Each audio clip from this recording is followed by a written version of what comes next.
UMKM ini tumbuh tanpa desain, tanpa perencanaan. Lebih banyak karena orang tidak bisa mendapatkan pekerjaan di sektor formal, lalu membuka usaha sendiri. Nah, ketika membuka usaha sendiri ini juga tidak ada teman konsultasi.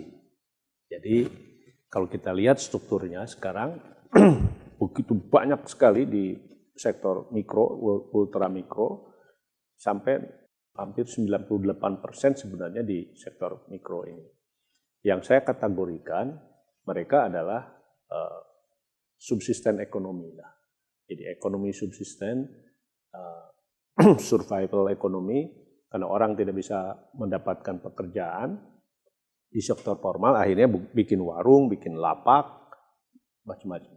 Yang paling banyak di sektor pertanian, lalu di perkotaan juga. Nah ini menurut saya memang nggak bisa kalau dilihat dari skala marketnya, kalau dilihat dari barang dagangan yang mereka jual, itu memang sebagian besar nggak bisa di scaling up. Karena mereka ini yang sebenarnya tadi karakteristiknya sebagai ekonomi subsisten lebih banyak untuk memenuhi kebutuhan hidup, bisa membiayai keluarga dan lain sebagainya. Memang tidak untuk tumbuh. Yang diperlukan di sini hanya modal kerja. Ya, modal kerja, mereka dapat suplai barang. Kalau warung bisa kompetitif dengan market modern, retail gitu ya. Saya kira itu. Nah, yang kita mau dorong naik kelas itu yang memang di sektor kecil dan menengah. Yang mereka dari segi misalnya barang dagangannya, jenis usahanya, latar belakang pendidikan, dan lain sebagainya yang bisa tumbuh berkembang.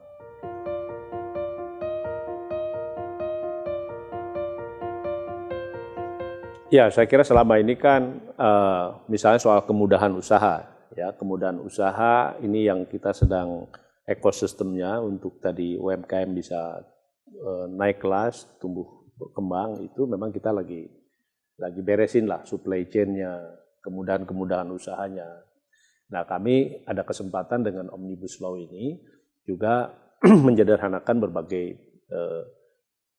kesulitan-kesulitan yang selama ini dihadapi oleh UMKM. Misalnya sekarang bukan lagi perizinan tapi registrasi saja, hanya satu NIB, nomor induk berusaha itu. Nah, ini dipakai untuk ngurusin semua. Jadi nanti tidak ada lagi lah keluhan mereka kesulitan ini. Dan memang harusnya kalau kita mau mendorong kemudahan berusaha, jangan dipersulit di perizinan. Ya, buka aja perizinan dengan mudah, sekarang dengan sistem administrasi ini. Yang baru kalau mau diatur itu kan produknya. Misalnya makanan, katakanlah makanan itu kan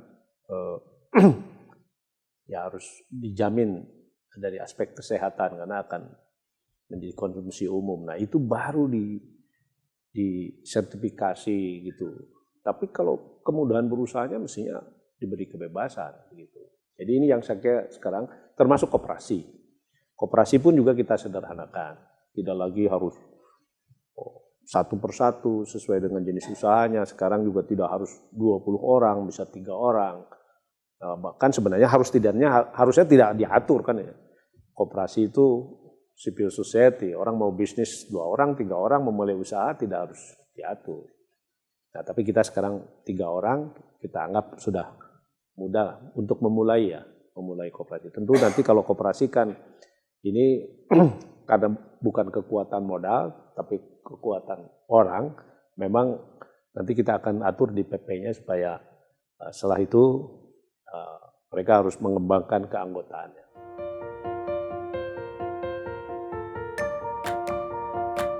Sekarang kita sudah masuk di era digital ekonomi dan UMKM kita memang belum, sebagian besar belum masuk ke digital ekonomi. Nah ini yang sekarang jadi program prioritas kami. Ya, digitalisasi koperasi, digitalisasi UMKM. Dan dari best practices selama ini misalnya banyak pelaku usaha UMKM yang bermitra misalnya dengan perusahaan aplikasi e-commerce, itu memang ada peningkatan pendapatan dengan perluasan market mereka yang tidak lagi tadinya marketnya terbatas di lingkungan sekitar. Nah sekarang dengan mereka bisa jualan di online, bisa lebih luas. Nah ini yang saya kira kita akan siapkan, bagaimana juga produk mereka, juga daya saingnya, kualitasnya, standarisasinya. Karena kalau jualan di online kan harus dipastikan memang sudah dikurasi dengan baik. Ya, di situ. Nah ini kita lagi terus lakukan pembinaan, program kita diarahkan ke situ, bekerja sama dengan para inkubator yang banyak saya kira.